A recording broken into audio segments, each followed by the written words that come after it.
My dear students, তোমাদের আজ history থেকে একটি প্রশ্নের আমি উত্তর দেব। প্রশ্নটি হলো, গোত্র কি? গোত্র হলো একটি গোষ্ঠীর গবাদি পশু রাখার জায়গা, তাকে সাধারণত গোত্র বলা হয়। কিন্তু পরবর্তীকালে এই গোত্র বলতে কি বোঝায় না, একটা গোষ্ঠীকে বোঝায়।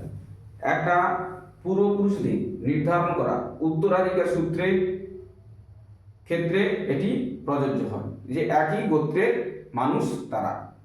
এই গোত্রটি সাধারণত পরে কি না কঠোরভাবে এটি নির্ধারিত করা হয়।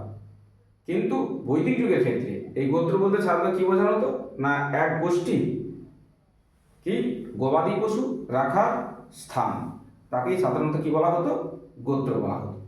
এখন সেটি কি হয়েছে না, একটা পূর্বপুরুষদের, সেটা কি পূর্বপুরুষরা কি করেছে না, একটা গোষ্ঠী বিশেষ কঠোরভাবে তারা নির্ধারিত করে রেখেছে কি না, আমরা একই গোষ্ঠীর মানুষ।